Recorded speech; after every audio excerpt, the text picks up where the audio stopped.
No solo era una película, era un monstruo. Tiburón. Todo dientes y adrenalina, Tiburón explotaba algo primitivo. La película me daba un miedo mortal. Daba pavor. Pero su filmación provocó aún más terror. Era una auténtica catástrofe. Una lucha contra los desastres de producción. Nunca había experimentado nada parecido. Pensábamos que nos quedaríamos ahí siempre. Para llevar el cine de aventura hasta el límite y más allá. Steven era despedido cada día. Pensaba, ¿qué he hecho? Esto es Tiburón desde dentro.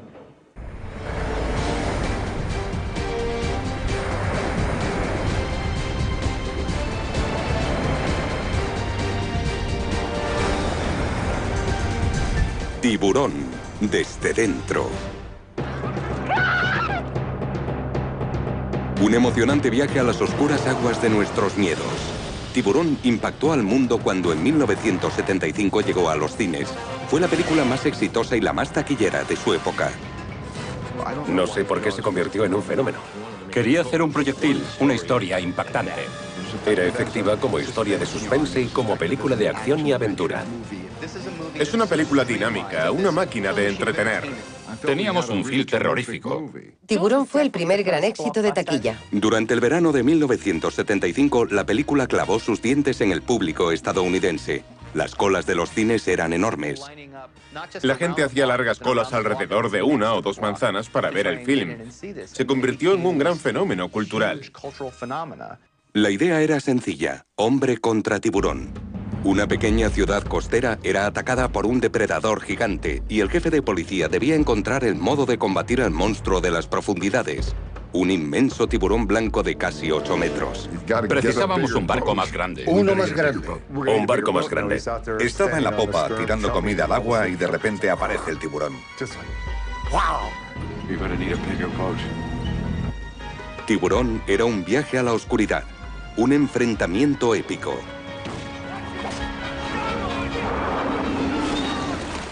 Pero los productores querían crear algo más que una película de terror. Una historia de aventura que se centrara en la humanidad de los personajes. Brody, el jefe de policía.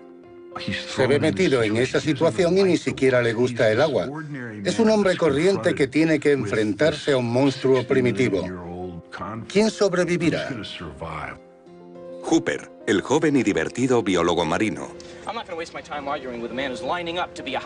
Richard Dreyfuss, en el papel de Matt Hooper, hace una de las mejores interpretaciones cómicas de los 70. Es energía y energía. Recuerdo que pensaba, vaya, es el mejor trabajo que he hecho. Quint, el cazador de tiburones, el viejo lobo de mar.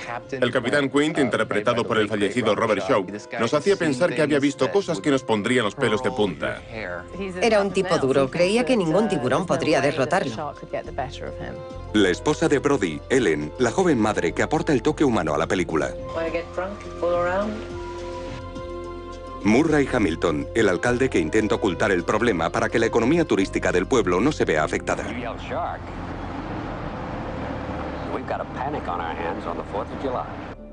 Y una isla llena de víctimas.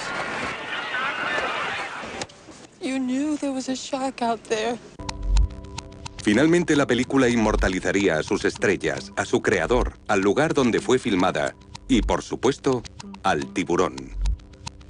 Sin embargo, casi no llega a rodarse. Para sus creadores, su producción fue una aventura casi tan increíble como la propia historia. Todo comenzó con un director de 27 años preocupado porque esta cinta hundiera su carrera incluso antes de empezar: Steven Spielberg.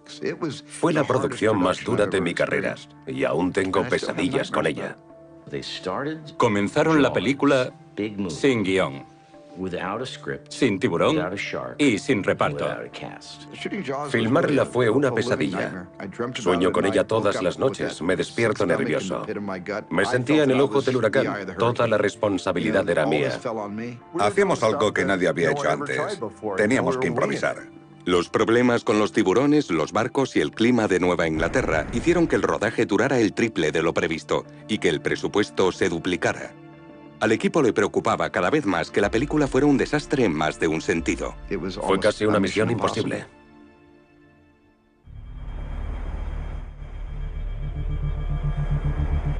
La historia comienza con Peter Blenchi, un guionista en ciernes con una idea sobre un pez. Estaba arruinado y deprimido, sentado en la playa, mirando al mar. Eso lo llevó a pensar, ¿qué pasaría si de repente apareciera un tiburón blanco y acosara a una ciudad? ¿Y si? ¿Y si? Recuerdo que me lo contó y le dije, Peter, es la idea más absurda que he oído nunca. Yo pensaría en otra cosa, cariño. Y esa idea no solo cambió su vida, sino también la mía, la de David Brown y la de Steven Spielberg. Aquella idea dio en el blanco. Tras el éxito de El Golpe, los productores Richard Zanuck y David Brown conocieron la existencia del manuscrito a través de la esposa de este último, Helen Gurley, editora de la revista Cosmopolitan. Zanuck lo llevó a su oficina y fue allí donde lo vio el joven director. Había un enorme montón de folios sobre el escritorio de su secretaria. Y en la página superior ponía Tiburón. No sabía de qué trataba, pero el título me pareció muy interesante. Steven Spielberg era un joven y ambicioso director con varios títulos en su haber. Un día se coló en el estudio y poco a poco consiguió hacerse un sitio. Trabajó en Night Gallery, el programa que hizo Rod Serling tras Dimensión Desconocida, y que lo llevó a realizar su primera película, Loca Evasión. Trataba sobre una pareja a la fuga y funcionó. Aunque Spielberg no era entonces una superestrella, los productores vieron su potencial. Steven sabía más que nadie sobre movimientos, cámaras, lentes, trabajar o perfeccionar una escena. Dick me dijo, ya tenemos director para este proyecto, pero queremos conocer tu opinión. Para Spielberg, el guión era perfecto. Su temática era similar a la de una película que yo había hecho para la ABC llamada El Diablo sobre Ruedas. Es como un prototipo de Tiburón. El protagonista se ve amenazado por un enorme tráiler en la autopista. Nunca se veía quién lo conducía y eso engendraba miedo. Cuando el lunes siguiente llegué a mi despacho, le dije a Dick Zanuck, si le sucede algo al director que le has asignado este proyecto, si lo dejara, yo estaría encantado de retomarlo. Pero los productores decidieron continuar con el director elegido hasta que un comentario les hizo cambiar de opinión. Nunca lo olvidaré. Dijo, tengo una clara visión de cómo voy a empezar la película. Estamos bajo el agua y empezamos a salir de ella viendo la ciudad. Entonces la ballena salta. Benchley lo miró fijamente y le dijo, ¿querrás decir el tiburón? Entonces Peter Benchley dijo, no quiero trabajar con un director que no distingue a un tiburón de una ballena. Y me lo pidieron a mí. Le dije, no queremos a alguien con experiencia. No quiero hacer la típica historia de aventuras. Este chico hará algo brillante. A pesar de que el proyecto le fue ofrecido a Spielberg, el director tenía sus reservas, ya que estaba deseoso por trabajar en otro guión titulado Los aventureros de Lucky Lady. Así que pidió consejo a su mentor, Sid Sheinberg, presidente de MCA Universal. Estoy convencido de que en mi lápida alguien escribirá, este es el hombre que descubrió a Steven Spielberg. Obviamente no se puede descubrir a Spielberg, se descubre en las montañas. Al principio de su carrera entablamos una gran amistad y trabajé como su representante, entre otras cosas. Spielberg le mostró el guión de Los aventureros de Lucky Lady. Me dijo, creo que es un guión muy bien escrito, pero no es comercial. Necesitas hacer Tiburón. Y mientras Los aventureros de Lucky Lady se convertían en el trampolín de Burt Reynolds y Liza Minnelli, Spielberg se preguntaba si tomó la decisión correcta. Se enfadó conmigo porque prácticamente le prohibí hacerla y me dijo, ¿cómo has podido? Eres mi amigo. ¿Cómo me has hecho rechazar esta película?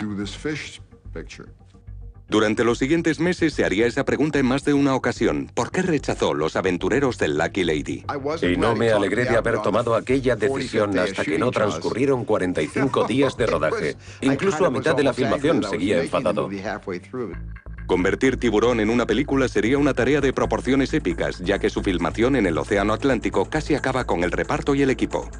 Aquella decisión nos atormentó todo el verano. Fue precipitada. Nadie era consciente de lo que nos sucedería la primera vez que filmamos en alta mar. Esta es la historia de Tiburón, la historia de un monstruo de casi 8 metros que casi devora el proceso de producción. Mr. Vaughn, I pulled a tooth the size of a shot glass out of the wrecked hull of a boat out there, and it was the tooth of a great white. En 1974, Tiburón entraba en la lista de los libros más vendidos. Pero llevarlo a la gran pantalla resultaría todo un desafío. En la historia del cine ha habido películas sobre momias, gorilas monstruosos e incluso invasores de Marte. Pero nadie había pensado en hacer una película sobre un tiburón gigante. Filmarla en mar abierto era algo sin precedentes. Para el joven Steven Spielberg, la clave del rodaje de su primera superproducción era el realismo, tanto del tiburón como de la localización. Me sugirieron que la filmara en un gran tanque, en la parte de atrás del estudio o en un lago, cuyas aguas son más tranquilas. Pero fui yo quien insistió en rodarla en el Océano Atlántico, una auténtica locura. Ningún estudio había hecho nunca algo así. Fue una locura filmar en mar abierto. No creo que algo así se permitiera hoy en día. El agua de los lagos o de los tanques no tiene la misma textura ni violencia que la de los océanos. Tenía que ser una historia convincente sobre un gran tiburón blanco, porque si no, nadie la creería. Los productores estaban preocupados, pero Spielberg se mostró inflexible. Sin océano no habría película. Aquella decisión nos atormentó todo el verano. Luchamos contra el Atlántico día tras día. Y en muchas ocasiones regresamos frustrados. Mientras, los productores Brown y Zanuck se centraban en el tiburón. Después quisieron contratar a un adiestrador de animales, pero no sabían que un gran tiburón blanco no se puede domesticar. ¿Podían contratar a un tiburón auténtico para la película? No, no creo que salten a través de aros, como los delfines. Comenzaron a comprender la magnitud de sus problemas cuando se unió al equipo el productor Bill Gilmore y el director artístico Joe Alves. Alves sería responsable del aspecto visual de la película, de la figura del tiburón y del resto de la producción. Simplemente compraron el libro de Tiburón, pero tendrían muchos problemas a nivel conceptual porque el animal debía ser enorme y no sabían cómo debían hacerlo. Alves comenzó a dibujar. Hice varios bocetos, dibujos a carboncillo de las diferentes escenas descritas en el libro, y el único ejemplo que tenía para basarme era Moby Dick. Así que hay muchas semejanzas entre ambas películas. Esto es una elevación frontal del tiburón, de cuando empecé a hacer dibujos más detallados del animal. Más tarde serigrafiamos esta imagen en camisetas. Esta es una vista aérea del tiburón y del barco que nos da una idea aproximada de su tamaño. Fue mi primer boceto, y el tiburón medía unos 9 metros, pero acabamos haciéndolo de 7,5. Se aprecia la diferencia de tamaño respecto a un hombre. El equipo de producción debía actuar con rapidez. A principios de 1974, con la novela en el puesto número 1 de las listas de ventas, la presión por hacer la película lo más rápido posible aumentaba. El primer desafío tras la decisión de Spielberg de filmar en el mar era encontrar una localización, el lugar perfecto para una tranquila isla ficticia. Había oído hablar de Martha's Vineyard, una pequeña comunidad de veraneantes que podía encajar con la cinta. Vi otras zonas como Cape Cod o Long Island. Pero Martha's Vineyard era muy original y queríamos el puerto de Edgartown para la película, así que todos hicimos un esfuerzo. Pero la idea no gustaba a todos. Mucha gente estaba molesta, no encontraban aparcamiento, había muchos barcos, todo estaba abarrotado, había mucha confusión. Pero a pesar de las quejas de los residentes, el punto de mira estaba en el guión, ya que distaba bastante de estar preparado. Si mal no recuerdo, el primer borrador del guión era bastante decepcionante. No teníamos un guión definitivo. Peter tuvo problemas con el primer borrador y escribió 3 versiones diferentes. Peter me dijo, me he dejado la piel en esto, es lo mejor que puedo hacerlo. Y me sentí perdido. Spielberg acudió a los productores en busca de ayuda. David Brown me dijo, hay un escritor que ha creado una obra fantástica ganadora de un Tony titulada La Gran Esperanza Blanca. Se llama Howard Sackler. Le dije, genial. La Gran Esperanza Blanca, el gran tiburón blanco, trabaja el mismo género. Spielberg y Sackler trabajaron juntos durante 3 semanas sentando las bases de la película. Era un comienzo, pero Spielberg sabía que tenía que ser algo más que una simple película de terror. Acudí a mi amigo Carl Gottlieb, que había escrito varios guiones cómicos, porque sentía que necesitábamos algo de frivolidad en el filme. En aquella época, yo era el corrector de guiones en La extraña pareja y también era guionista cómico para la televisión. Steven me envió una copia del guión con una nota que ponía, destrípalo. Quería que hubiera algunas bromas en la película. No quería que solo fuera una cacería sombría. Hice varias anotaciones y se lo envié. Le dije, si trabajásemos juntos, esto es lo que yo haría. Spielberg desayunaba con Zanuck y Brown cuando les enseñó las ideas de Gottlieb.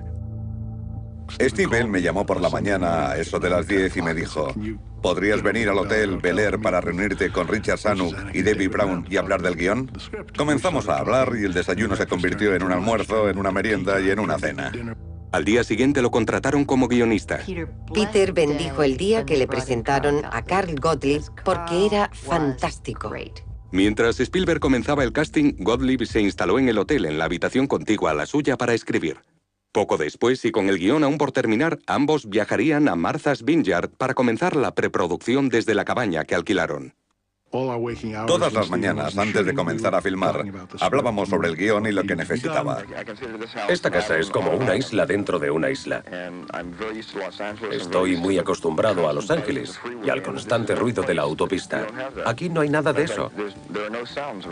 De hecho, no hay ningún ruido. Tardé 3 semanas en aclimatarme y poder dormir sin ruido. Pero incluso cuando seguía planificando la película, el tiempo apremiaba. Era abril y a los productores les preocupaba cuánto tiempo seguiría siendo tan popular el libro. Y lo que era aún peor, el sindicato de actores amenazaba con una huelga. El estudio no dejaba de decir, tenéis que terminar la película antes de la posible huelga. Querían que terminásemos el 15 de junio. Había que acelerarlo todo. Steven estaba nervioso por esa fecha límite. Y Joe, no recuerdo quién, me dijo, Steven viene hacia aquí para dejar la película. Zanuck actuó rápidamente y se puso su camiseta de tiburón. Llegó, echó un vistazo a la camiseta y se quedó sin habla. Con Spielberg de nuevo a bordo, la fecha de inicio se acercaba, el guión cambiaba día a día y lo peor de todo, ninguna de las estrellas que quería el director estaba interesada. Me dijo, ¿quieres hacerla? Y le dije, no. Me preguntó por qué y le contesté, porque filmarla será una putada. La primavera de 1974 comenzó con el equipo de Tiburón cada vez más nervioso. Tenían un director y una idea con mucho éxito, pero no tenían a los protagonistas. Fue complicado hacer el casting porque había que empezar pronto. Spielberg no buscaba superestrellas. La superestrella sería el tiburón. Al menos ese era mi plan. Los 3 papeles principales seguían vacantes, empezando por Quint, el cazador de tiburones. Solo tenía a Lee Marvin en mente para ese papel. Lee Marvin estaba disponible, pero se encontraba pescando en Cabo San Lucas y no quería interrumpir sus vacaciones. Básicamente dijo, no. Cuando pesco, pesco de verdad. No me interesa hacer una película sobre pesca. Su siguiente opción era el actor Sterling Hayden. Siempre he sido fan de Hayden, especialmente en Teléfono Rojo, Volamos hacia Moscú y en El Padrino. Sterling Hayden conocía el mar y sabía de pesca. Antes de ser estrella de cine fue marinero, pero tenía un problema. Sterling tenía una deuda de varios millones por impago de impuestos y le retendrían el sueldo. Los productores seguían llamando a nuevos actores. A todos les parecía una basura y pasaban de ella. Entonces, Zanuck y Brown dijeron, ¿por qué no piensas en Robert Shaw? Zanuck y Brown habían trabajado con él en El Golpe. A Steven y a mí nos encantó porque ha sido el mejor villano de todas las películas de James Bond. Fue la única amenaza creíble que tuvo Sean Connery, porque era un tipo musculoso y tan peligroso como él. Tenía una gran personalidad. Robert Shaw era increíblemente excéntrico, pero había que quererlo por quien era.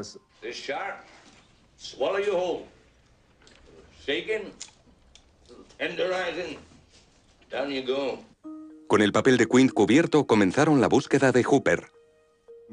El estudio quería a Jan Michael Vincent porque se correspondía con el personaje descrito en el libro. Alto, rubio, guapo e intelectual. Pero Spielberg tenía otra idea. Richard Dreyfuss era mi primera elección. Me dijo, ¿quieres hacerla? Y le dije, no. Me preguntó por qué y le contesté, porque filmarla será una putada. Intentó convencerme para que no hiciera la película. Soy muy vago y prefiero verla a filmarla. Y lo rechacé. Gottlieb llamó a Dreyfuss y le rogó que se reuniera con ellos en Boston. Llegó con el aspecto de Hopper. Barba de varios días, gafas sin montura. Le dijimos, así te queremos. No cambies nada. No te afeites, no te duches. Eres tú. Y volví a rechazarlos. E incluso me dijo, ¿por qué no lo rechazamos los dos? Le parecía una locura hacer una película en el mar sobre un tiburón. Dreyfuss dio por terminado el asunto y se marchó a comprobar cómo había quedado su interpretación en The Apprenticeship of Daddy Kravitz. Vi el resultado y quedé convencido de que si se proyectaba en Estados Unidos, no volvería a trabajar, porque era el peor actor del mundo. Así que llamé a Steven y le rogué que me diera el papel. Matt Hooper, I'm from the Oceanographic Institute. Oh, for Christ's sakes, you're the guy we called. I'm Brody. Oh, I'm very glad to meet you. Yeah, I'm glad to meet you. El jefe de policía debía ser el público. Necesitaba a alguien vulnerable con quien el público se identificara. Si él mostraba miedo, el público también lo sentiría. En una ocasión celebramos una fiesta en casa de Andrea Eastman. Un tipo se me acercó, se presentó y me dijo, ¿estás solo? ¿Va todo bien? Era Roy Scheider. Le abrí mi corazón a aquel completo extraño con quien sentí una extraña conexión. Estaba preocupado porque no conseguía contratar a nadie para el papel del jefe Brody. Le conté que había hecho pruebas a varios actores y que ninguno servía. Entonces Roy me dijo, ¿qué me dices de mí? Soy actor y me encantaría trabajar en Tiburón. Así comenzamos a trabajar juntos. Irónicamente, ese era el único papel que quería interpretar una gran estrella. Charlton Heston, Ben-Hur, Moisés, Miguel Ángel. Pero en opinión de Spielberg, era demasiado bueno para el papel. Pensaba que era de 12 cilindros cuando yo solo necesitaba 8. Charlton Heston era demasiado bueno para el papel. Y no habría sido justo para el tiburón, que no habría soportado ni el primer asalto. Scheider era el candidato perfecto. Llevo varios meses pensando cómo será estar atrapado en ese barco mientras se hunde. ¿Y en qué piensa una persona cuando le sucede algo así? Especialmente si le tiene fobia al agua, como mi personaje, que odia el agua. Y tengo pesadillas con eso. Era una roca. Y todos confiaban en que Roy fuera una roca. Era un auténtico profesional.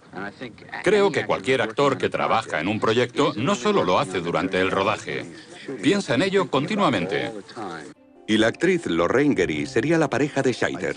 Dije, ella será la esposa de Roy. Fue una decisión rápida e intuitiva. Me parecía una auténtica pareja tras años de matrimonio.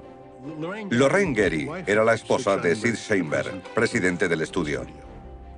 Hubo rumores sobre si elegirla había sido correcto por parte de Steven. Pero él dijo que era una actriz fabulosa. En Tiburón, muchas cosas derivan del hecho de que nos gustan sus personajes, nos sentimos identificados. Guardo un lugar muy especial en mi corazón para Lorraine. No solo era una magnífica actriz, sino también un gran ser humano. Después estaban los personajes que todos odian. Yo era fan de Murray Hamilton, sobre todo por su papel en El Graduado. Y pensé que estaría estupendo interpretando al alcalde. Murray llevaba una fabulosa chaqueta de anclas. Todo un hallazgo. Era el perfecto político de pueblo. Es un empalagoso e interesado adulador, un tiburón con traje. El propio Gottlieb fue contratado como el director del periódico Meadows. El papel de Meadows es importante en el libro. Es uno de los villanos junto al alcalde. Era el hombre de los pantalones rojos que desaparece a mitad de la película. Lo más doloroso que he hecho como guionista es matar a mi personaje como actor. Pero a medida que reescribíamos el guión, resultaba evidente que era necesario. Por último, debían encontrar a una Chrissy, la hermosa víctima sacrificada en la primera escena. El problema era que el papel exigía 3 características que no suelen ir juntas: belleza, resistencia y disposición a desnudarse. Es una combinación difícil. Desesperados, realizaron un casting abierto y apareció Susan Backlaney, una entrenadora de animales y sirena del parque acuático Weeki-Wachee Springs que quería el papel. Les vendí el hecho de que si me contrataban, haría el trabajo subacuático y de superficie. Y si no lo hacían, tendrían que emplear a 2 personas, una que mostrara su cara y otra que no, con lo que parte del terror se perdería. Susan llegó a mi despacho en los estudios Universal. Era muy atractiva y tenía un cuerpo fabuloso. Siempre me hacían desnudarme y lo odiaba. Así que puse en mi book una foto mía desnuda para no tener que hacerlo. Abrí la carpeta y la vi desnuda. Y estaba allí, delante de mí. Me ruboricé. Así que corrí a llamar a Steven y le di la carpeta. Él me miró y me dijo: ¿pero sabe actuar? Y le contesté: venga ya, Steven. El reparto por fin estaba completo, pero seguían necesitando a la estrella, el tiburón, y este continuaba desaparecido. No funcionaba. Fallaba una vez y otra y otra. El tiburón no funciona, el tiburón no funciona. Repito, el tiburón... Mayo del 74. Tiburón estaba a punto de comenzar a filmarse. Solo faltaba una cosa: el tiburón, la clave de la película. En mi guión, el tiburón aparecía en la primera toma. Veíamos la aleta, la cola y un poco del morro. El equipo trabajaba en ello desde hacía varios meses, pero se trataba de un desafío al que nadie se había enfrentado. No teníamos forma de filmar a un tiburón gigante en el agua. El departamento de efectos especiales de Universal dijo que tenían mucho trabajo, que era muy complicado. Que podría llevarles 3 años. Nadie había construido un tiburón de 8 metros. Y tenían otras películas más importantes. Aquel año las superproducciones de Universal eran Aeropuerto 1975 y Hindenburg. Tiburón era una película de terror con un presupuesto de unos 2 millones de euros. Parecían desear que fracasáramos. Alps no lograba encontrar a nadie que construyera el tiburón, así que acudió a alguien que acababa de jubilarse, Bob Matty. Bob Matty ha sido uno de los personajes más interesantes que he conocido. Matty construyó el calamar gigante de 20.000 leguas de viaje submarino. Ahora debía comenzar el diseño de un tiburón. Tardamos más de la mitad del rodaje en averiguar si habíamos hecho o no una buena compra. De hecho, no solo había un tiburón. Necesitábamos un tiburón que se viera desde la derecha, otro desde la izquierda, una cabeza y, por supuesto, otro del que pudiésemos ver las aletas. Creo que hicimos unas 5 piezas. Posteriormente, el tiburón fue bautizado. Lo llamamos Bruce porque era el nombre de mi abogado. Y sigue siéndolo. Tras varios meses construyendo los tiburones, estaban preparados para ser enviados al taller de efectos especiales de Martha's Vineyard, conocido como Shark City. Todos los sistemas del tiburón estaban preparados, pero cuando llegó el momento de probarlos, resultaron un desastre. El tiburón había funcionado bien en el agua potable de los tanques de California, pero en el océano Atlántico, con el agua salada, sus circuitos eléctricos se estropeaban. La sal acaba con todo. Pero el equipo no se rindió. El sistema completo fue reconstruido utilizando neumáticos viejos y chorros de aire comprimido que movían al animal. Teníamos un gran compresor en el barco y el aire pasaba por unas enormes mangueras. Alguien gritaba: ¡cerrad la boca! El aire recorría 45 metros hasta el tiburón. Una palanca dirigía los ojos y otra las aletas. Había unos 12 tipos manejando palancas. Era un sistema innovador e ingenioso. Pero todos los días se rompía algo y tenía que ser reparado. A veces poníamos el tiburón en el agua y no se movía. Teníamos que volver a sacarlo y ponerle parches, tornillos, lo que fuera necesario. Y una noche Spielberg y un amigo también lo dañaron. Steven intentaba averiguar cómo funcionaba aquello, mientras George se metía en la boca para ver el sistema hidráulico. Steven intentó cerrarla sobre George y lo rompió. Salieron corriendo como si fueran niños. Spielberg intentaba que todo lo relacionado con el tiburón fuera un secreto, pero el secreto fue descubierto. De alguna forma, una maqueta del tiburón de madera o de plástico llegó a la revista Time. No solo publicaron que habíamos construido un tiburón, sino que hicieron una fotografía del lado opuesto para que se viera todo el mecanismo. La revista Time publicó la foto. Me disgusté mucho. Creí que mataría a alguien. Estaba convencido de que aquello era mucho peor que la muerte. Creía que si el público se enteraba de que estábamos trabajando con un gran tiburón mecánico, con tubos saliendo de él en todas direcciones y un enorme brazo mecánico que lo impulsaba por el agua, conocerían la realidad que se escondía tras la cortina del Mago de Oz. Y no querrían ver la película. Pensaba que nadie querría ver una película sobre un tiburón mecánico. Pero la mayor preocupación de Spielberg era que a punto de comenzar la filmación e incluso después de haber cambiado de tecnología, el tiburón seguía sin funcionar. Nos pasamos toda la película preocupados por la credibilidad del tiburón. Bromeábamos diciendo que no había que preocuparse por el tiburón, porque era tan lento que podía salir del agua e incluso de la isla antes de que te alcanzara. Fallaba una vez y otra y otra.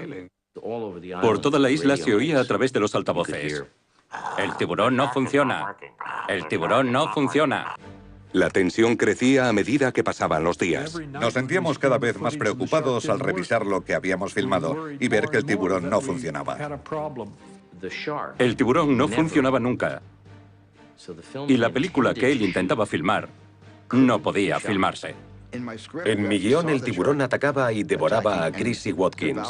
En el guión gráfico, el tiburón aparecía muchas más veces a lo largo de la película. Pero el hecho de que no funcionara lo cambiaba todo. Tuve que idear cómo contar la historia sin el tiburón. Tuvo que inventarse otra forma de filmar que insinuara la presencia de un tiburón, lo que la convirtió en una gran película. Pensé en Alfred Hitchcock. ¿Qué habría hecho él en una situación como esta? Y empecé a pensar en ella como una película de Hitchcock en lugar de una de Godzilla. Y se me ocurrió jugar con la idea de la superficie del agua.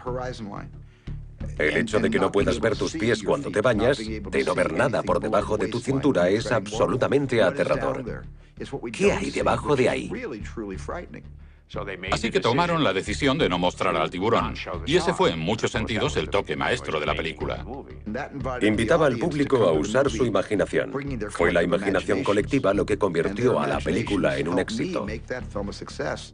En cierto modo, el hecho de que el tiburón no funcionara fue la clave de la filmación.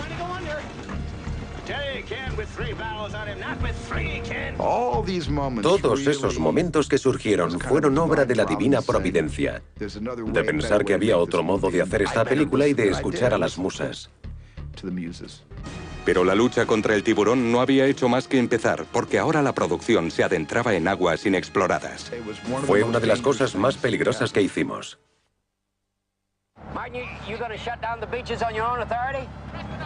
Well, what other authority do I need? Well, technically, you need a civic ordinance or a resolution by a board of select. That's just going by the book. A finales de la primavera del 74, la producción de Tiburón se había adueñado de Martha's Vineyard. Era como si el circo hubiera llegado a la ciudad, lo más espectacular que había visto nunca. A medida que el equipo se instalaba, Spielberg y Gottlieb daban forma al guión. Trabajábamos continuamente. Volvíamos al anochecer y no teníamos mucho tiempo para hacer nada más. Cenábamos juntos y pasábamos varias horas trabajando en lo que íbamos a filmar al día siguiente. Gran parte de la película se planificó de noche en la cabaña. Carl reescribía las frases con Richard Dreyfuss, Robert Shaw, Roy Scheider, conmigo, con Lorraine Werrick. Llegados a ese punto, todos aportaban ideas y Carl las organizaba en forma de guión. Fue fantástico escribir así, porque podía hablar con los actores sobre lo que iban a decir y aportaban sugerencias. Los actores estudian a sus personajes mejor que nadie. Fue el proceso más cooperativo que he experimentado jamás, en cuanto a la contribución de los actores al guión. Todas esas contribuciones estaban destinadas a dar vida a los personajes. Fue una época maravillosa y todos estaban centrados en la película. Pero no todos pensaban que era tan maravilloso. Una de las cosas más terroríficas de mi carrera fue sentarme a cenar en casa de Steven, en Martha's Vineyard, cuando él y Carl Gottlieb preparaban el trabajo del día siguiente. Daba miedo, porque no podía evitar preguntarme si al final todo encajaría. El cámara Bill Butler también trabajó sin descanso. Spielberg tenía una imagen muy concreta en mente para las tomas acuáticas. Le dije, Bill, quiero que el público sienta que está metido en el agua y que el nivel de esta llegue hasta la lente. Bill construyó una caja con una ventana de cristal que llamó caja de agua. Gracias a ella bajaba la cámara hasta el agua y hacía unas tomas increíbles. Quería reflejar la ansiedad por la posible presencia de un tiburón.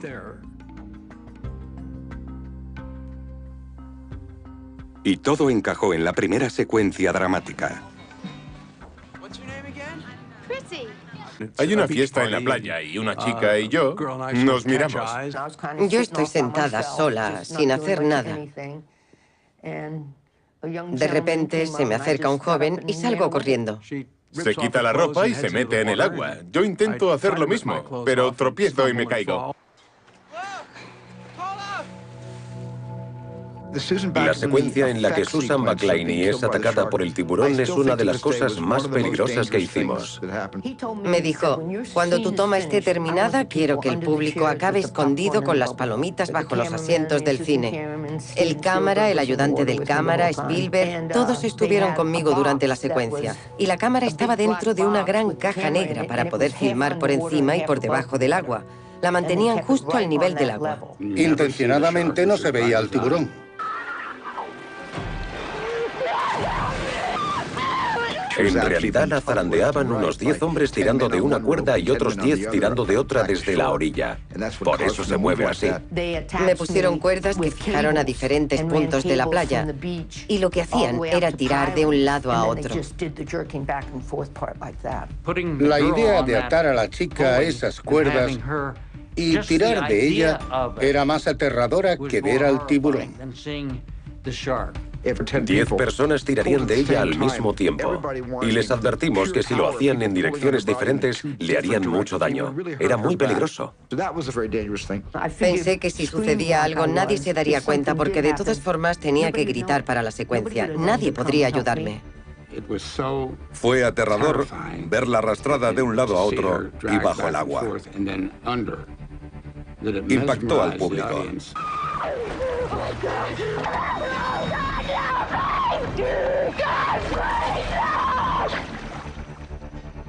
En la última toma, él mismo tiró de la cuerda porque quería que fuera de un modo determinado.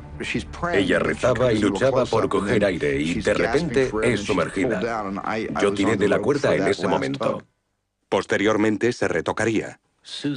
Susan y Steven repitieron los gritos. Él le pidió que mirara hacia arriba y le echó agua mientras ella gritaba. Una técnica de tortura conocida como el submarino. Así que Steven es culpable de varios crímenes de guerra. Poco a poco la filmación comenzó a coger ritmo, al igual que las fiestas. Las estrellas y los miembros del equipo tomaron la ciudad. La zona cero era el hotel. Celebrábamos fiestas increíbles. Durante el verano, muchas chicas venían a la isla. Estábamos haciendo una gran película de Hollywood y hubo mucha interacción, por así decirlo. Los equipos de rodaje suelen atraer a las mujeres.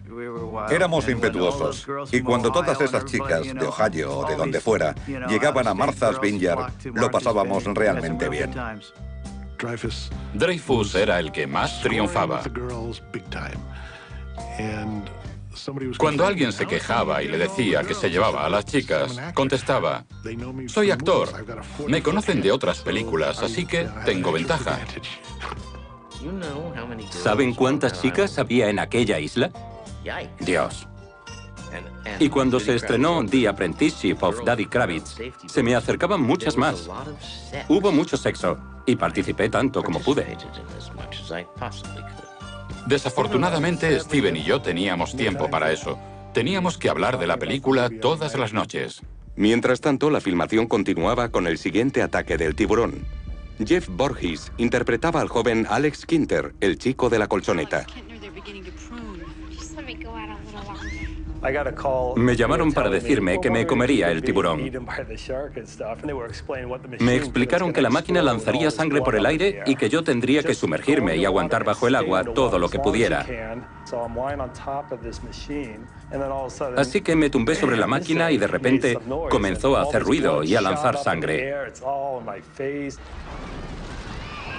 Intenté sumergirme, pero estaba muy nervioso. Solo tenía 12 años. El nervioso chico tenía problemas para permanecer bajo el agua. La primera vez se me veía el brazo.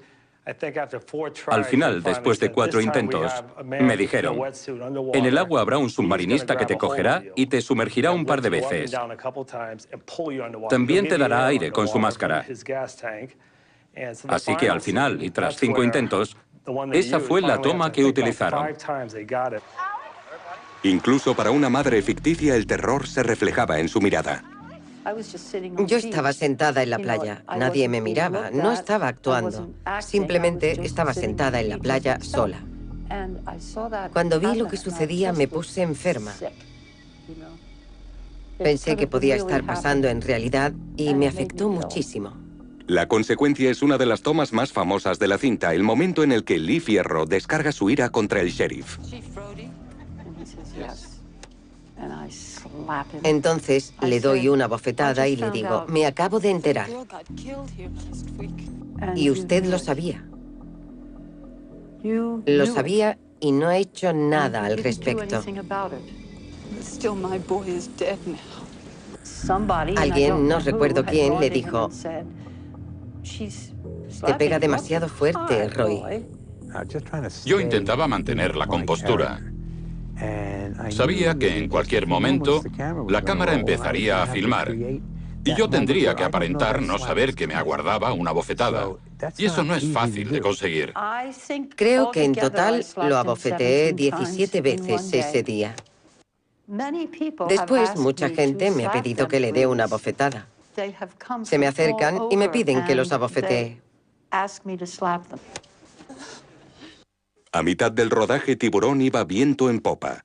Las tomas en tierra se hacían según lo previsto, pero nadie era consciente de cuánto se complicaría la situación una vez que salieran al mar. La gente siempre estaba nerviosa. Era una pesadilla. Le dije: no hay tiburones en Waikiki. Y me contestó: no, la verdad es que hay tiburones en todas partes. Que estoy aquí y que soy un hombre marcado. Me siento seguro porque no me meto en el agua. Décadas después, Tiburón sigue acechando las oscuras corrientes de nuestros miedos. Puede que jamás vuelva a ser seguro meterse en el agua.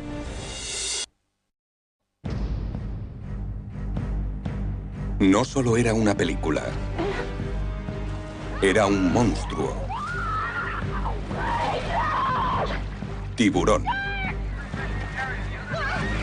Todo dientes y adrenalina, Tiburón explotaba algo primitivo. La película me daba un miedo mortal.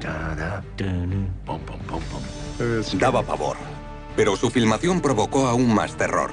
Era una auténtica catástrofe. Una lucha contra los desastres de producción. Nunca había experimentado nada parecido. Pensábamos que nos quedaríamos ahí siempre. Para llevar el cine de aventura hasta el límite y más allá. Steven era despedido cada día. Pensaba: ¿qué he hecho? Esto es Tiburón desde dentro.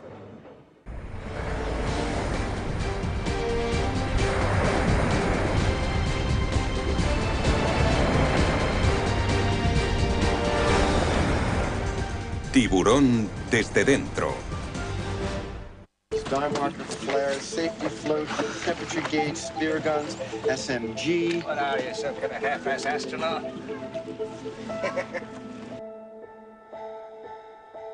Tras mes y medio en tierra, Tiburón estaba a punto de zarpar hacia aguas inexploradas. Los primeros 40 días de rodaje fueron muy bien, porque filmamos las tomas de tierra. Reservamos algunas de ellas por si le sucedía algo al tiburón, ya que necesitaríamos lo que llamamos un plató de reserva. Pero cuando el tiburón comenzó a fallar, acabamos en menos de una semana con todo lo que habíamos guardado por si surgían problemas o se producía algún fallo mecánico. Solo podíamos filmar al tiburón. Todo resultaba más complicado en el agua, incluso lo más básico. Salieron al mar y no sabían qué hacer porque el barco se movía constantemente. Si ponían la cámara en un trípode, los espectadores acabarían mareados. Yo pensaba que en Hollywood tendrían algún sofisticado sistema del que yo no sabía nada y que solucionaría el problema. Pero no fue así y tuvimos que sujetar las cámaras nosotros mismos. Hay un motivo por el que nunca se habían filmado películas en el mar. Hasta Tiburón, no creo que ningún estudio intentara jamás hacer una película en el agua. Intentaban evitarlo a toda costa, y en nuestra ingenuidad y entusiasmo decidimos hacerlo con enormes e imprevistas consecuencias. Las olas cambian, el viento cambia y los barcos cambian de dirección.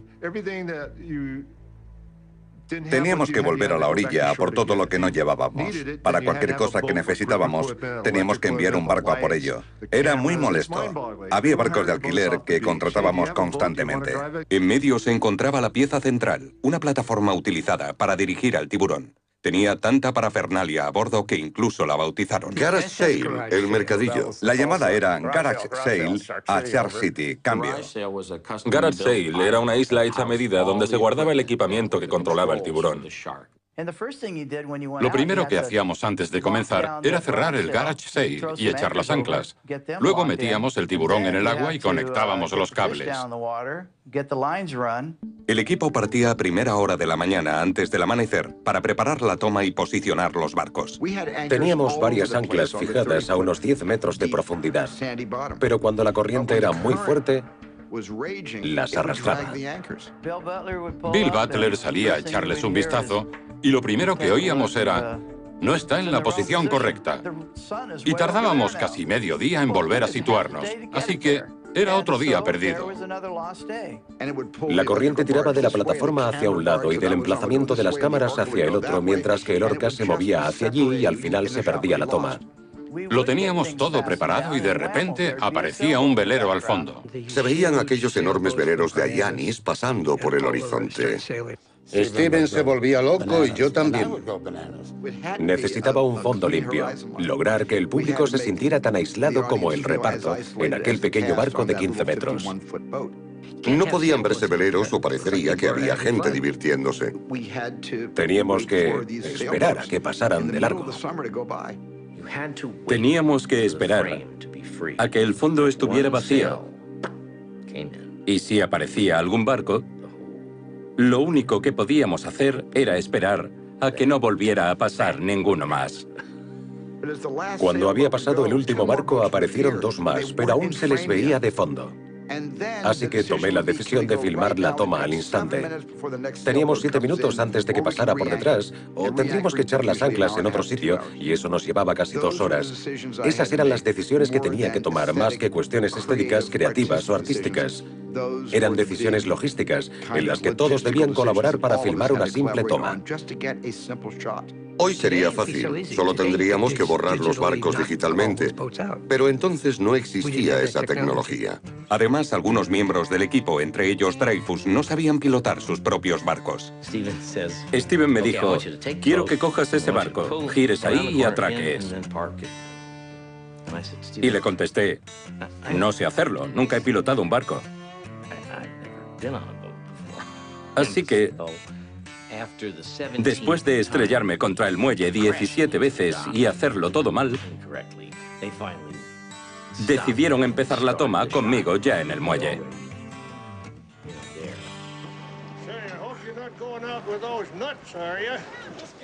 A Dreyfus no le gustaba el agua, o eso parecía. Los problemas comenzaban a acumularse. Teníamos que esperar durante días a que el tiempo mejorara. Tardábamos mucho en reposicionar el barco y moverlo para que tuviera la iluminación adecuada. Y los ejecutivos del estudio nos volvían locos porque íbamos con retraso y habíamos sobrepasado el presupuesto.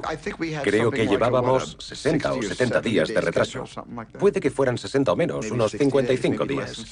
No recuerdo cuál era el plazo original, pero tardamos 157 días. Cada día perdido costaba miles de dólares. Tenía un presupuesto de 3 millones de euros y un plazo que iba del 1 de mayo al 28 de junio. Dejamos la isla el 16 de septiembre, quedando aún 2 semanas de filmación en el tanque. El presupuesto se disparaba. El presupuesto pasó de 3 a 10 millones. Actualmente equivaldría a pasar de 20 a 100 millones. En mi interior sentía un remolino de ansiedad e inseguridad.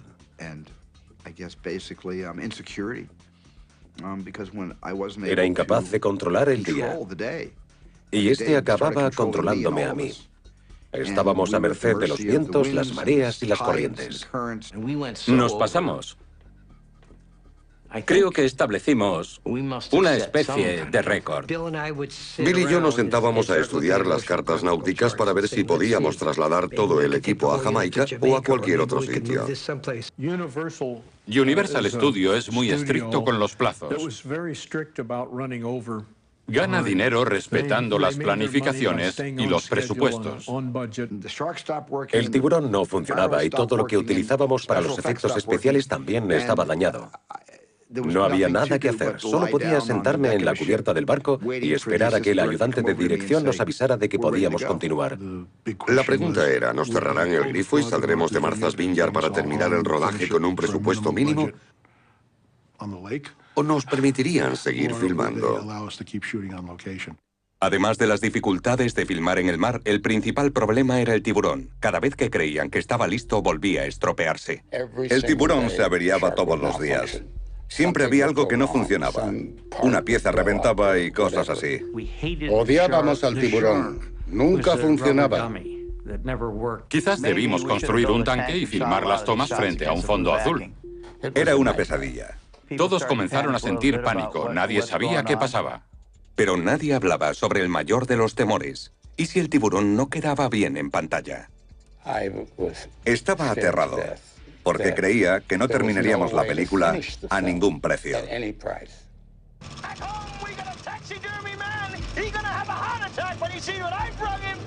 En julio de 1974, 3 meses después de comenzar el rodaje, Tiburón debía estar finalizada, pero la producción apenas estaba a la mitad. Los 5 meses que estuvimos allí fueron un auténtico caos. El equipo comenzaba a notar la tensión. Los días de rodaje todos estaban malhumorados. Las parejas se divorciaban. En Spielberg, de 27 años, recaía la mayor responsabilidad. Era como si no hiciéramos progresos. Como si tuviéramos que filmar una película contra un fuerte viento o una corriente. Intentábamos abrirnos camino por el guión, pero la corriente nos hacía retroceder cada día. En medio de todo esto, surgió una especie de contienda entre 2 de los protagonistas, Richard Dreyfuss y Robert Shaw. Richard acababa de protagonizar una película titulada The Apprenticeship of Daddy Kravitz. Dreyfuss estaba recibiendo unas críticas excelentes. Un día se trajo el New York Times a bordo con un artículo a doble página con 30 reseñas.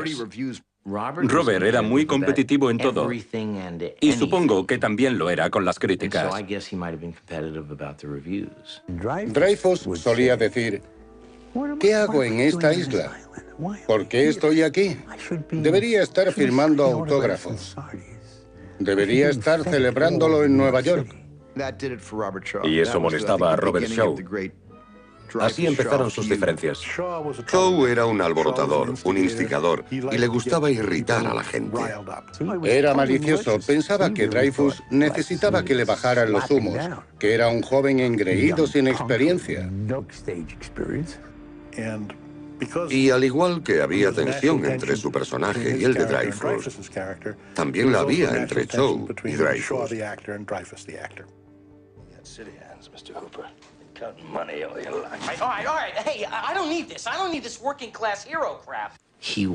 Tenía una fuerte personalidad, pero en privado era el hombre más amable, educado y divertido que he conocido nunca. Pero íbamos juntos al plató y a medida que nos acercábamos, empezaba a poseerle una especie de demonio que me convertía en su víctima. Yo era su víctima. Yo solía decirle a Dreyfus, mírate, no paras de comer, estás gordo y desaliñado. A tu edad, eso es un crimen. Ni siquiera podrías hacer 10 flexiones. Solía desafiar a Dreyfus en todo. Su broma favorita era acercarse a él antes de comenzar a filmar y decirle, controla tu amaneramiento. Y Dreyfus, por supuesto, intentaba controlar sus gestos y permanecer lo más serio posible. Cuando intentas competir con alguien que te triplica en tamaño y que ha hecho una de las mejores interpretaciones shakespearianas del mundo, es difícil estar a la altura. Y Robert me superaba con creces. Robert solía humillar a Richard retándolo a todo tipo de cosas. Le decía, te doy $100 si trepas por el mástil de Lorca y te tiras de cabeza al agua. Un día estaba cruzando la pasarela con un vaso de whisky en la mano y me dijo, Richard, échame una mano, ¿quieres? Le contesté, ¿quieres que te ayude? Y me dijo, sí. Richard le quitó el vaso a Robert y lo tiró.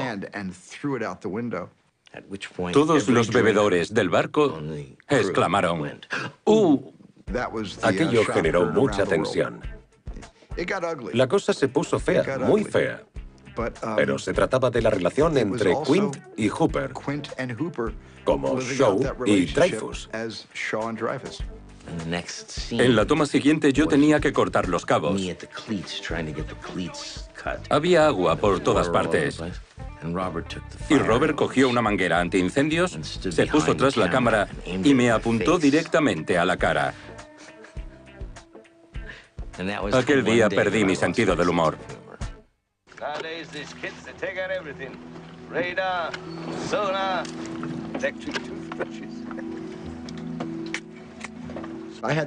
Se me ocurrió que Richard viera cómo Robert se bebía una lata de cerveza de un trago y cómo luego la estrujaba con la mano.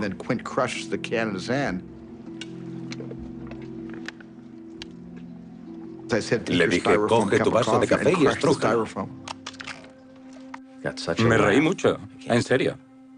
A medida que pasaban las semanas, todos los componentes comenzaban a sentirse algo desequilibrados. Es una especie de trastorno claustrofóbico provocado por un encierro prolongado. ¿Cómo te preparas mentalmente para esta rutina diaria? Con whisky, ginebra, lo que sea.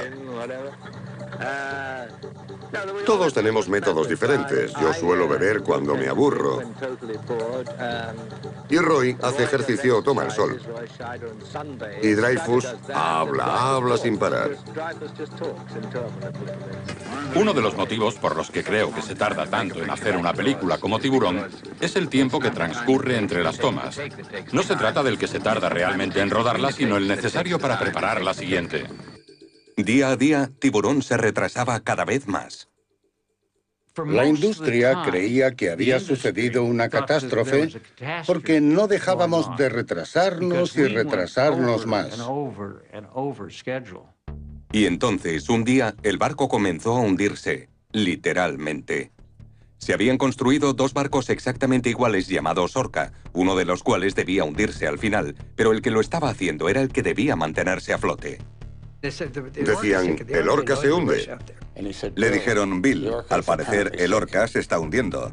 Al parecer, se hundía como una roca. Hice que fijaran un cabo a la popa del barco y lo ataran a una lancha. Y cuando ésta arrancó y se tensó, arrancó un buen pedazo, como si un tiburón gigante hubiera mordido el barco. Y reventó una de las tablas. El casco del orca acabó rompiéndose por completo y se hundió rápidamente. El agua entraba por botones. Yo tenía la cámara y empecé a enfadarme porque nadie venía a cogerla antes de que se mojara. Subí a bordo y cogí una cámara. Eddie Sirkin cogió la otra y la rescatamos. Pero una caja de rollos de película cayó al agua y se mojó. Los cogieron, los metieron en agua dulce, los enviaron a Nueva York y lograron salvarlos. Steven empezó a mandar lanchas para que nos rescataran. Todos gritaban, sacad a los actores, y el barco se hundía cada vez más.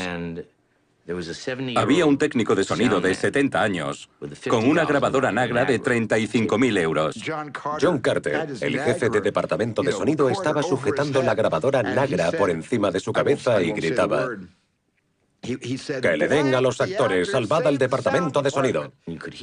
Se oía a Steven por el megáfono diciendo: sacad a los actores del barco, sacadlos del barco. Y yo gritaba: Steven, tienes 70 años. El técnico lo miró y dijo: se acabó el sonido. El joven Spielberg se enfrentaba a todo tipo de desafíos. Nos llamaba para contarnos sus problemas y todo lo que estaba pasando, lo mal que iba todo y las cosas que se estropeaban. Las dificultades que tenía Tiburón respecto al clima y al mal funcionamiento del animal afectaban a todos. En el plató todos estaban nerviosos y había mucho miedo. El estado del mar está siendo tan malo que ha perjudicado a nuestra agenda y ha puesto la nota sombría a la producción, ya que llevamos 105 días filmando, aunque solo llevamos unos 70 días de retraso. No sabíamos que ponía un trozo de apio bajo su almohada todas las noches. Era su amuleto de buena suerte. Lo colocaba pensando: no me van a despedir. No me van a despedir. A veces, cuando por las noches te quedas solo, la situación te supera y la realidad es mucho más dura que durante el día, cuando tienes la mente centrada en hacer una buena película. Por las noches te das cuenta de la gran responsabilidad que tienes distribuyendo tanto dinero. Su principal preocupación era evitar que la producción se viniera abajo. Yo llamaba todos los días a Wasserman o a Sheinberg para informarles.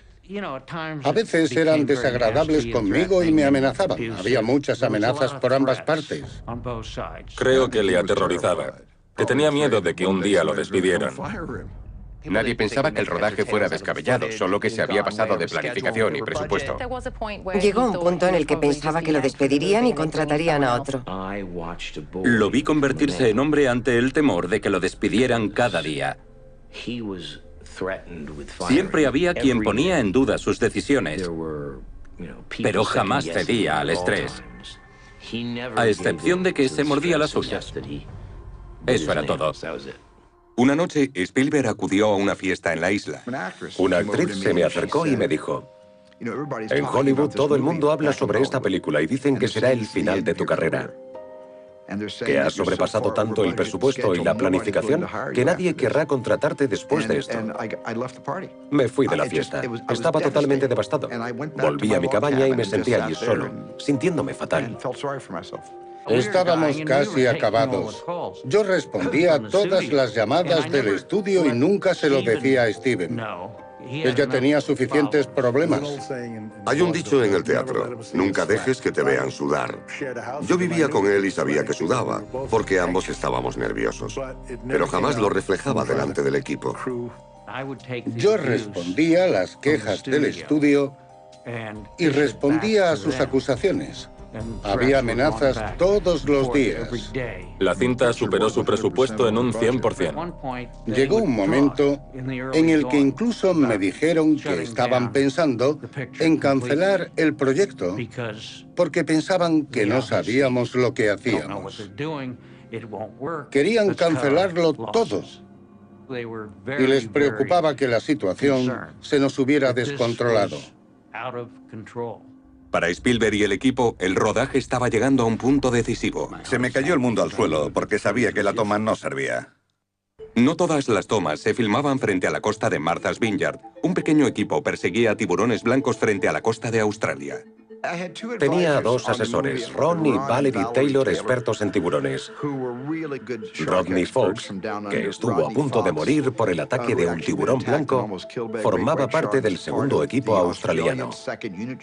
El segundo equipo encontró tiburones, pero solo medían 4,5 metros. Se me ocurrió la idea, aunque al principio lo dije en broma, de coger a un enano y meterlo en una jaula pequeña para que el tiburón pareciera más grande. Si encontrábamos a una persona pequeña y la metíamos en una jaula pequeña, un tiburón de 5 metros parecería de 10. Carl Risso, un especialista de 1,40 metros, sustituyó a Dreyfus en su encuentro con el tiburón. Pero la filmación acabaría siendo tan terrorífica como la propia película, cuando el gran blanco atacó a Risso en su jaula.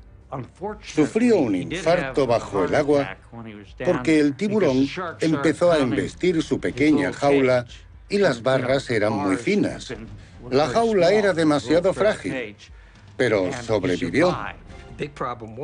El problema fue que se metió en la jaula. Llegó un tiburón y le entró el pánico, quedándose rápidamente sin aire. Yo le dije a Bill, he metido la pata. No pensé en que la gente pequeña respira como la grande y solo tiene 8 minutos de aire, porque los tanques son muy pequeños. Al día siguiente recibieron más noticias. Me dijo que tenía la mejor toma del tiburón que había visto en la vida.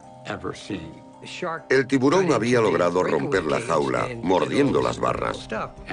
A medida que me lo contaban, me venía abajo porque tenía que hacerle la pregunta más importante. ¿Estaba el especialista en la jaula? Y me dijo, no, aún no había bajado. Por supuesto, se me cayó el mundo al suelo, porque sabía que la toma no servía.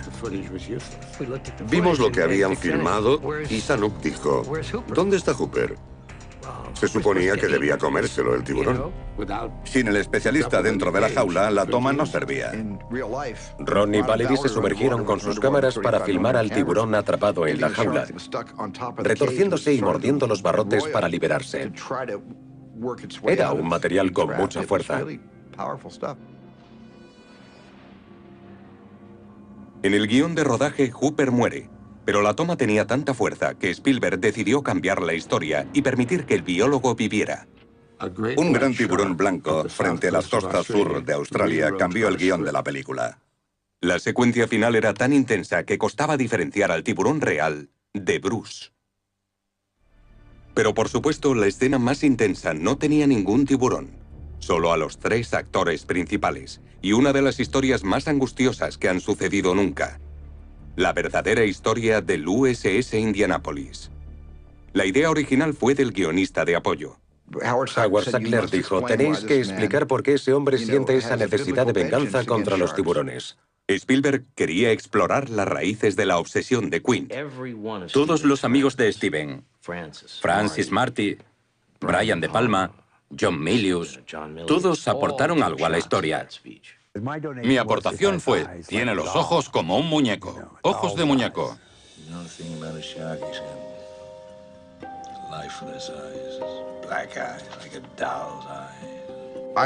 Recuerdo que le envié el guión a John Milius y le dije, John, léelo a ver si puedes echarme una mano. Y lo hizo y me envió ajustes muy interesantes. Un día, Dreyfus y él me llamaron para decirme, tenemos que explicar por qué odia a los tiburones. Y me senté a escribir sobre ello. Cuando le hablamos de la idea, escribió un excelente monólogo de 8 páginas sobre el hundimiento del Indianapolis y la experiencia de Quint a bordo de él. La explosión fue como una campana que anunciaba la cena. Los tiburones comenzaron a llegar devorando a los hombres caídos al agua. Fue Robert quien redujo la intervención a unas 5 páginas. Fue él quien resumió la versión extendida de Milius y la adaptó a la película. Es una de las historias más increíbles de la Segunda Guerra Mundial. La historia de esos marineros se mantuvo en secreto durante casi 30 años. El relato del malogrado Indianápolis y su desconocido cargamento. Llevábamos a bordo los componentes de las 2 bombas atómicas, pero desconocíamos que se trataba de ellas. No teníamos ni idea.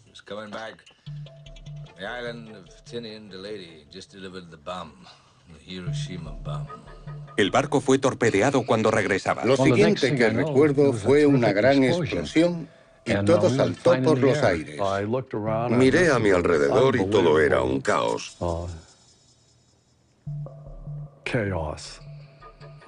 Había hombres tirados por todas partes. Algunos lloraban, otros gritaban. Fue una experiencia que nadie debería vivir nunca. Alguien se me acercó y me dijo, prepárese para abandonar el barco.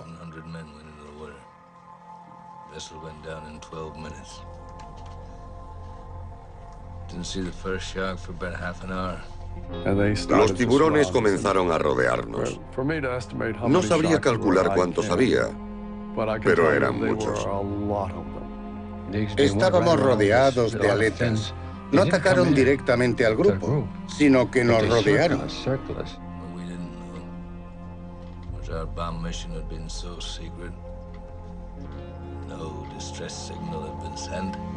Los días eran largos y las noches aún más. Hacía calor durante el día y frío durante la noche. Durante 5 días, los supervivientes flotaron en el mar rodeados de tiburones. Los hombres bebieron agua salada y perdieron la cabeza. Se alejaban nadando y los tiburones los atrapaban. Fue macabro. Los tiburones los arrastraban bajo el agua, se comían sus extremidades y el resto del cuerpo flotaba hasta la superficie. Shark comes the nearest man, that man he start pounding and hollering and screaming. Sometimes the shark go away. Sometimes he wouldn't go away. Casi 1.200 hombres cayeron al agua. Solo 316 sobrevivieron. Por supuesto, fue la interpretación de Robert Shaw la que hizo que aquella escena fuera épica, pero tuvo un alto precio. Robert Shaw procedía de una larga tradición de actores ingleses bebedores. Era contemporáneo de Peter O'Toole, Albert Finney y Richard Harris, todos famosos alcohólicos. Vino a verme la mañana que íbamos a filmar el monólogo y dijo, con tu permiso me gustaría tomarme unas copas antes de la toma. 1 hora después era trasladado al barco por 2 miembros del equipo. Fue el día más largo de nuestras vidas. En algún universo paralelo, ese día aún no ha terminado. Robert Shaw estaba completamente borracho cuando hizo ese discurso. Ese día no estaba en condiciones de hacerlo. A las 3 de la madrugada llamó a Spielberg y le preguntó, ¿me he humillado mucho? Y este le respondió, no del todo.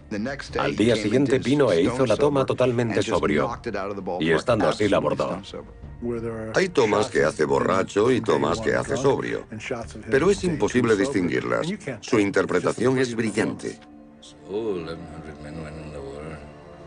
316 men come out. The sharks took the rest June the 29th, 1945. El Indianápolis. Esa es mi parte favorita de la película. Está bien escrita e interpretada.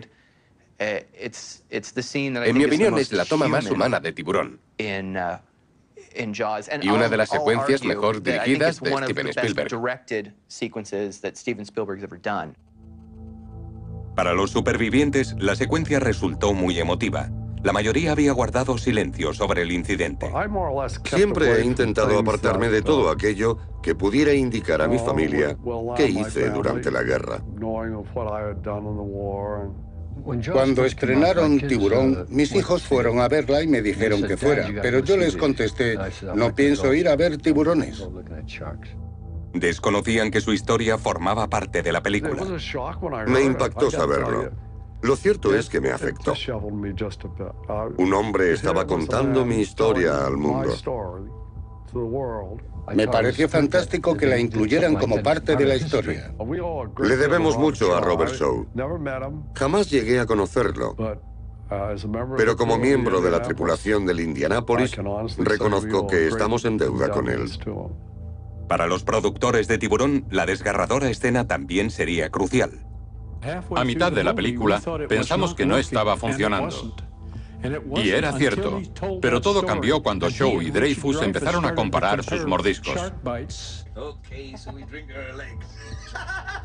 Aquella noche se hizo la película.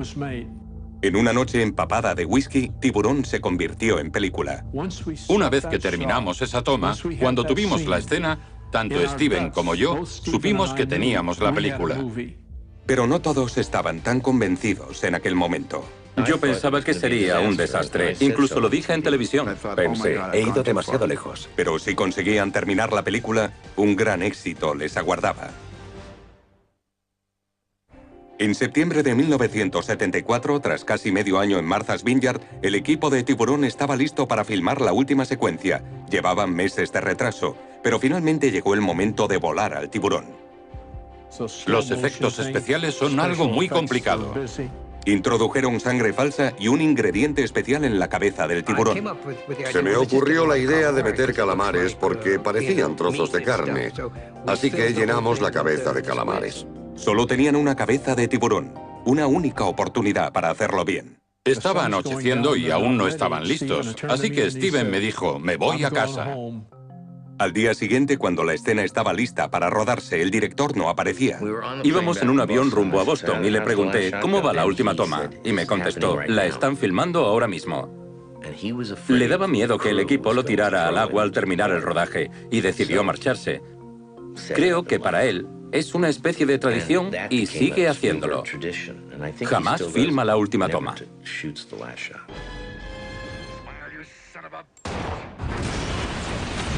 Los escenarios se desmontaron, pero nadie sabía cómo quedaría la película. Yo pensaba que sería un desastre, incluso lo dije en televisión. El culpable no es Steven Spielberg, sino Universal Studios.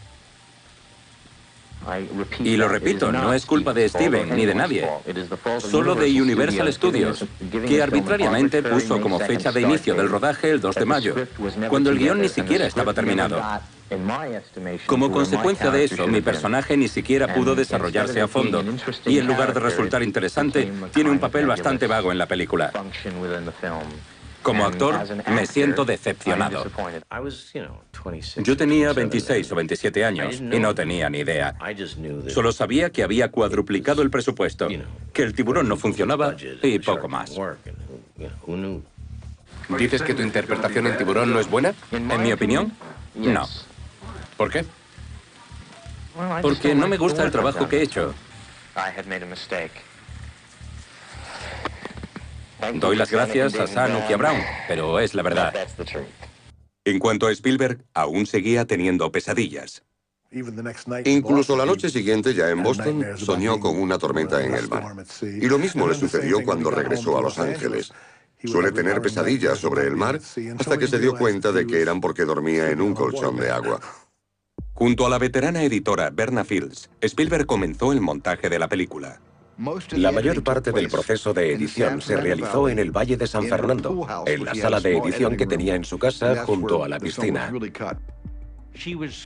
Steven, Bogdanovich y Lucas la llamaban la mamá gallina. Era increíblemente buena hurgando entre secuencias para encontrar fotogramas que suavizaran las transiciones.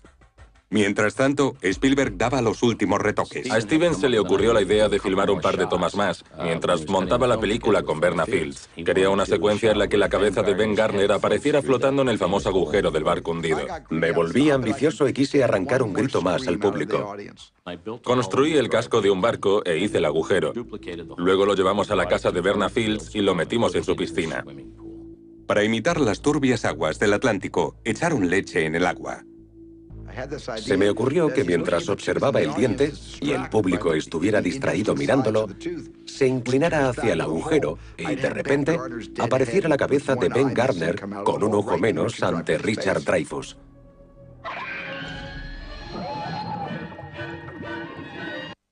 El último elemento clave era la música. John Williams trabajaba en las partituras que definirían la película. Creo que la mayor contribución que ha hecho a cualquiera de las películas a las que puso música y que resultó siendo un éxito comercial fue a Tiburón. Puso el colofón a las secuencias con melodías de estilo Stravinsky. La primera vez que Williams tocó el tema principal para Spielberg pensó que bromeaba. La primera vez que toqué el tema de Tiburón al piano, hice con esas notas. Y Steven me miró y me dijo, ¿crees que funcionará? Pero pronto dejaron de dudarlo. La música Era aterradora. Con su música, Johnny Williams contribuye a la creación del tiburón como cualquier otro, porque casi se puede ver al tiburón cuando se oye la música. La música era icónica. Todos la conocen.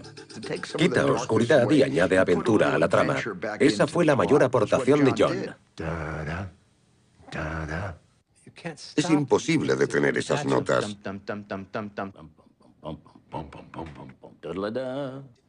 Y alcanza ese crescendo de ataque y muerte.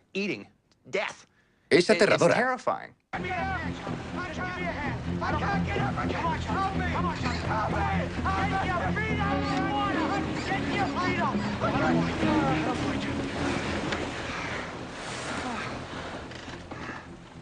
La insistente repetición de 2, 3 o 4 notas da la sensación no solo de propulsión, sino de fuerza imparable.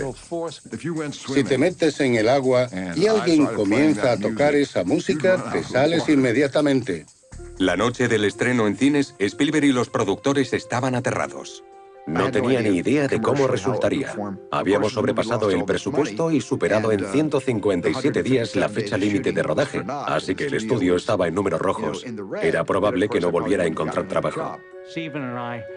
Steven y yo estábamos sentados juntos y ni siquiera nos fijamos en la reacción del público.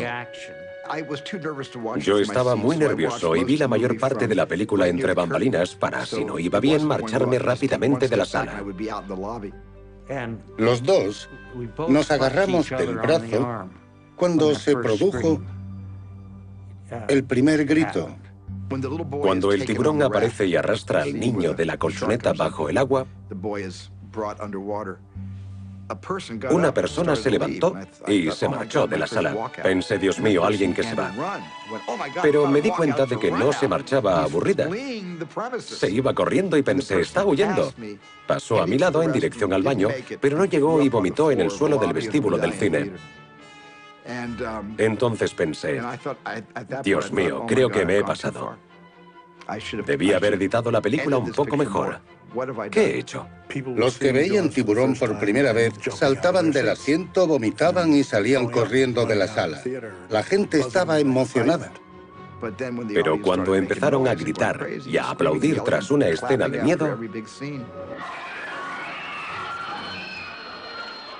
supe que funcionaría. Recuerdo que cuando terminó la película, la gente se puso en pie y comenzó a aplaudir y a vitorear. ¿A vitorear? Salimos de allí y vimos a Richard Dreyfuss, que estaba en plena calle gritando, ¡lo hemos logrado! ¡Lo hemos logrado!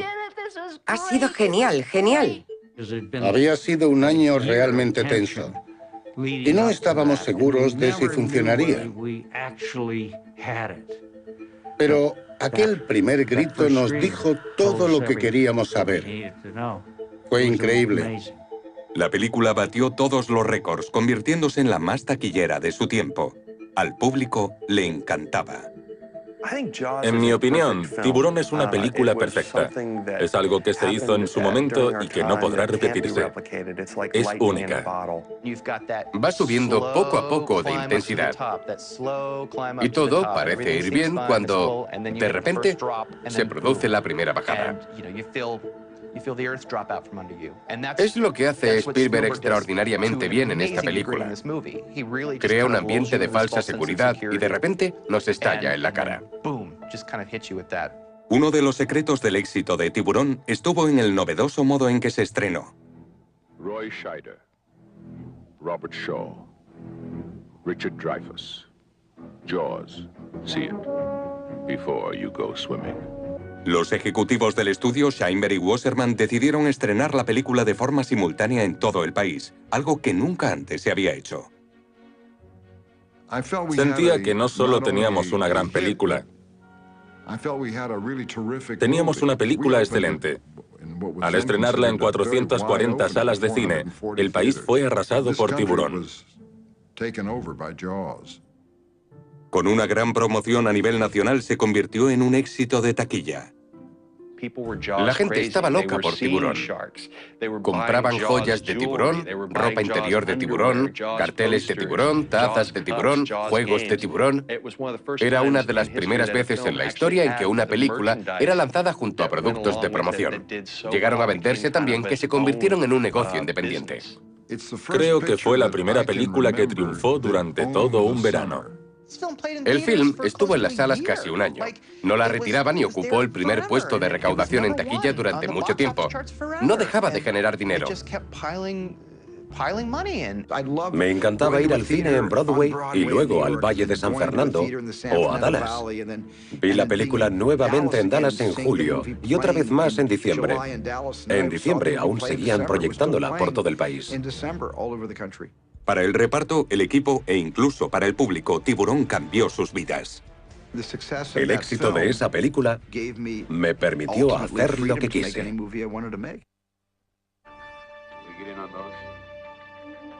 35 años después, queda patente que Tiburón atrajo al público y a los que trabajaron en ella a aguas inexploradas. Fue divertido formar parte de algo tan grande. Peter y yo hemos conocido a científicos de todo el mundo que decidieron dedicarse a la biología marina por Tiburón. Pero sobre todo, Tiburón fue la película que cambió la vida de Steven Spielberg. La película que pensó que destruiría su nombre en Hollywood acabó dándoselo. Fue entonces cuando Spielberg se convirtió en un nombre muy conocido. Para alguien tan joven y siendo su segunda película, debió ser increíble. Según el director, Tiburón hizo que fuera posible el resto de su carrera. El éxito de la película me dio libertad para hacer lo que quise.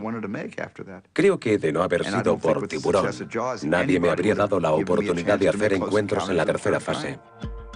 La película no solo fue un éxito, sino que generó toda una industria de secuelas. Tiburón 2, El Gran Tiburón y Tiburón La Venganza. En cuanto a Spielberg, pasó a protagonizar la larga lista de éxitos por los que es conocido. Desde E.T. el extraterrestre, Parque Jurásico y la saga de Indiana Jones hasta Salvar al soldado Ryan y la lista de Schindler. Otros jóvenes directores se sintieron inspirados por Tiburón. Es alucinante. Kevin Smith, Bryan Singer, Steven Soderbergh, todos esos directores se han dedicado a esto por Tiburón. La película convirtió a sus protagonistas en grandes estrellas. Richard Dreyfuss trabajó en Encuentros en la tercera fase y La chica del adiós. Roy Scheider en Empieza el espectáculo y El trueno azul. Robert Shaw sufrió un infarto y falleció tan solo 3 años después del lanzamiento de la película. Otros actores se convirtieron en estrellas tras las cámaras. Jeffrey Kramer, siendo el productor ejecutivo de series de televisión como Ally McBeal y El abogado. Todo funcionó. Los actores, el guión genialmente escrito, la edición, la fotografía. Fue una perfecta tormenta de creatividad y me alegro de haber formado parte de ello. Jonathan Filley, el chico de la playa, se convirtió en un productor y director de producción de éxito, con proyectos como Sexo en Nueva York y American Gangster. Lee Fierro, la señora Kepner, se convirtió en directora artística del taller de teatro Island, donde continúa actuando y dirigiendo. No creo que ninguno de nosotros tuviera ni idea de la sensación que causaría la película y el éxito que tendría. Nadie lo sabía. Y Lorraine Gary produce documentales sobre los derechos humanos. Los ejecutivos también causaron un gran impacto en Hollywood. Sid Sheinberg dirigió el estudio Universal durante más de 3 décadas y sigue produciendo. Los productores Zanuck y Brown lanzaron algunos de los mayores éxitos de los últimos tiempos, desde Paseando a Miss Daisy hasta El veredicto. Fue un hito en nuestras carreras. Yo ya tenía un largo historial, pero aquel fue su punto álgido. Tiburón y Spielberg se convirtieron en sinónimo, y el resto es historia. 35 años después, los fans siguen disfrutando con la película. La vi el otro día y me sorprendió que 30 años después siga funcionando. La gente sigue viéndola porque produce miedo. Probablemente fue una de las películas más rentables de todos los tiempos. El mayor logro de Tiburón fue crear al monstruo del éxito del verano. Creo que si volviera a estrenarse, la gente volvería a hacer cola para verla. No era una película de miedo ni gore, era una película de aventuras en el mar. Finalmente fue el mal estado del mar lo que dio credibilidad a la película y la convirtió en el éxito del verano. Y todo porque el tiburón no funcionaba y el océano era incontrolable. Les aconsejo que nunca hagan una película en el agua, porque es totalmente impredecible. Fue la peor experiencia de mi carrera. Y la mejor experiencia de toda mi carrera. Pero sobre todo, 35 años después, Tiburón no es solo una película, es un estado mental, un temor que aún aflora. No estoy mucho tiempo en el agua. Recuerdo que mi esposa y yo fuimos con Steven y su esposa de vacaciones a Hawái. Y parecíamos dos viejos judíos, metidos en el agua hasta las rodillas, haciendo... Era lo máximo que nos atrevíamos a meternos, porque sabíamos demasiado. No me gusta el agua, nunca me ha gustado. En el transcurso de la película, empecé a ponerme muy nervioso. Fuimos a Hawái de vacaciones para desconectar y practicar surf. Me da miedo meterme en el agua. Y le dije, Steven, ¿cogemos unas olas? Es una experiencia increíble. Ya no me adentro tanto como antes. Y me contestó, no pienso meterme en el agua. Sé que me están esperando. Lo saben. Jamás me meteré en el agua porque tienen cuentas que saldar conmigo. Empezó a darme miedo el agua. Y le dije, no hay tiburones en Waikiki. Y me contestó, no, hay tiburones en todas partes. Y la verdad es que estoy aquí y que soy un hombre marcado. Me siento seguro porque no me meto en el agua. Décadas después, Tiburón sigue acechando las oscuras corrientes de nuestros miedos. Puede que jamás vuelva a ser seguro meterse en el agua. Golpe, los productores Richard Zanuck y David Brown conocieron la existencia del manuscrito a través de la esposa de este último, Helen Gurley, editora de la revista Cosmopolitan. Zanuck lo llevó a su oficina y fue allí donde lo vio el joven director. Había un enorme montón de folios sobre el escritorio de su secretaria. Y en la página superior ponía Tiburón. No sabía de qué trataba, pero el título me pareció muy interesante. Steven Spielberg era un joven y ambicioso director con varios títulos en su haber. Un día se coló en el estudio y poco a poco consiguió hacerse un sitio. Trabajó en Night Gallery, el programa que hizo Rod Serling tras Dimensión Desconocida, y que lo llevó a realizar su primera película, Loca Evasión. Trataba sobre una pareja a la fuga y funcionó. Aunque Spielberg no era entonces una superestrella, los productores vieron su potencial. Steven sabía más que nadie sobre movimientos, cámaras, lentes, trabajar o perfeccionar una escena. Dick me dijo, ya tenemos director para este proyecto, pero queremos conocer tu opinión. Para Spielberg, el guión era perfecto. Su temática era similar a la de una película que yo había hecho para la ABC llamada El Diablo sobre Ruedas. Es como un prototipo de Tiburón. El protagonista se ve amenazado por un enorme tráiler en la autopista. Nunca se veía quién lo conducía y eso engendraba miedo. Cuando el lunes siguiente llegué a mi despacho, le dije a Dick Zanuck, si le sucede algo al director que le has asignado este proyecto, si lo dejara, yo estaría encantado de retomarlo. Pero los productores decidieron continuar con el director elegido hasta que un comentario les hizo cambiar de opinión. Nunca lo olvidaré. Dijo, tengo una clara visión de cómo voy a empezar la película. No solo era una película, era un monstruo. Tiburón. Todo dientes y adrenalina, Tiburón explotaba algo primitivo. La película me daba un miedo mortal. Daba pavor. Pero su filmación provocó aún más terror. Era una auténtica catástrofe. Una lucha contra los desastres de producción. Nunca había experimentado nada parecido. Pensábamos que nos quedaríamos ahí siempre. Para llevar el cine de aventura hasta el límite y más allá. Steven era despedido cada día. Pensaba, ¿qué he hecho? Esto es Tiburón desde dentro.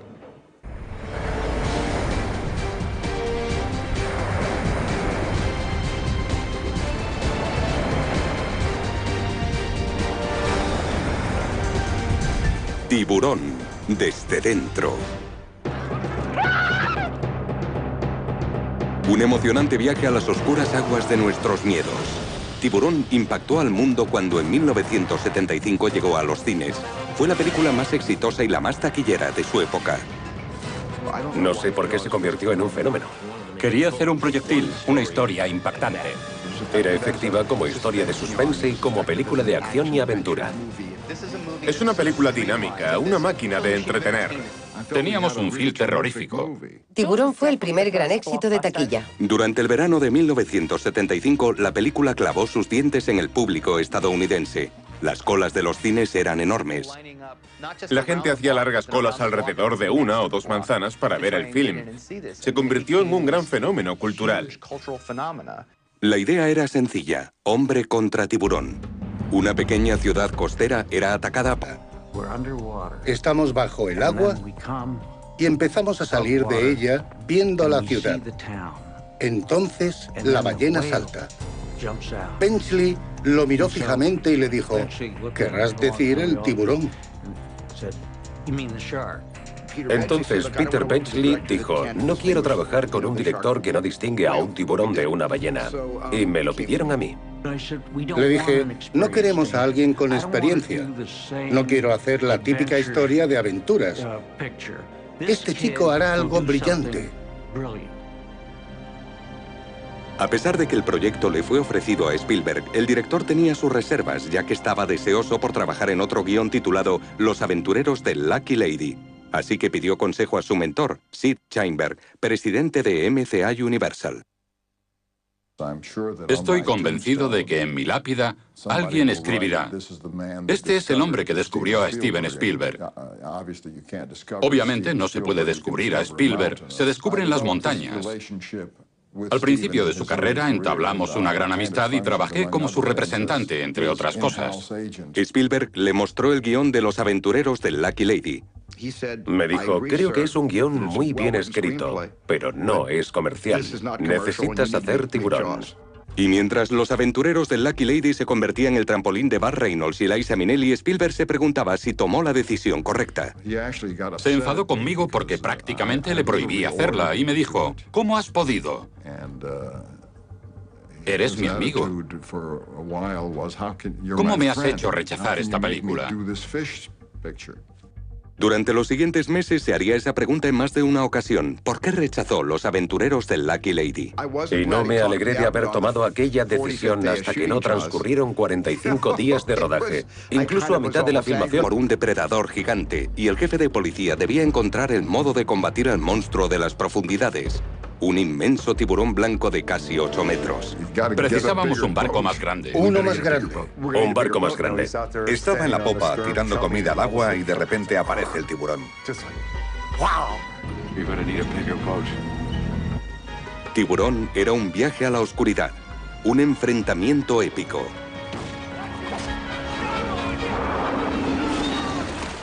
Pero los productores querían crear algo más que una película de terror. Una historia de aventura que se centrara en la humanidad de los personajes. Brody, el jefe de policía. Se ve metido en esa situación y ni siquiera le gusta el agua. Es un hombre corriente que tiene que enfrentarse a un monstruo primitivo. ¿Quién sobrevivirá? Hooper, el joven y divertido biólogo marino. Richard Dreyfuss, en el papel de Matt Hooper, hace una de las mejores interpretaciones cómicas de los 70. Es energía y energía. Recuerdo que pensaba: vaya, es el mejor trabajo que he hecho. Quint, el cazador de tiburones, el viejo lobo de mar. El capitán Quint, interpretado por el fallecido Robert Shaw, nos hacía pensar que había visto cosas que nos pondrían los pelos de punta. Era un tipo duro. Creía que ningún tiburón podría derrotarlo. La esposa de Brody, Ellen, la joven madre que aporta el toque humano a la película. Murray Hamilton, el alcalde que intenta ocultar el problema para que la economía turística del pueblo no se vea afectada.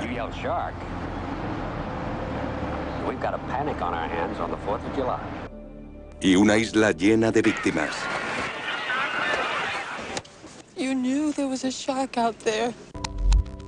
Finalmente la película inmortalizaría a sus estrellas, a su creador, al lugar donde fue filmada y, por supuesto, al tiburón. Sin embargo, casi no llega a rodarse. Para sus creadores, su producción fue una aventura casi tan increíble como la propia historia. Todo comenzó con un director de 27 años preocupado porque esta cinta hundiera su carrera incluso antes de empezar, Steven Spielberg. Fue la producción más dura de mi carrera y aún tengo pesadillas con ella. Comenzaron la película sin guión, sin tiburón y sin reparto. Filmarla fue una pesadilla. Sueño con ella todas las noches, me despierto nervioso. Me sentía en el ojo del huracán, toda la responsabilidad era mía. Hacíamos algo que nadie había hecho antes. Teníamos que improvisar. Los problemas con los tiburones, los barcos y el clima de Nueva Inglaterra hicieron que el rodaje durara el triple de lo previsto y que el presupuesto se duplicara. Al equipo le preocupaba cada vez más que la película fuera un desastre en más de un sentido. Fue casi una misión imposible.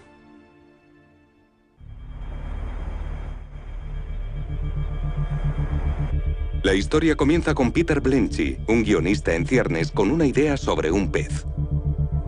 Estaba arruinado y deprimido, sentado en la playa, mirando al mar. Eso lo llevó a pensar, ¿qué pasaría si de repente apareciera un tiburón blanco y acosara a una ciudad? ¿Y si? ¿Y si? Recuerdo que me lo contó y le dije, Peter, es la idea más absurda que he oído nunca. Yo pensaría en otra cosa, cariño. Y esa idea no solo cambió su vida, sino también la mía, la de David Brown y la de Steven Spielberg. Aquella idea dio en el blanco. Tras el éxito de El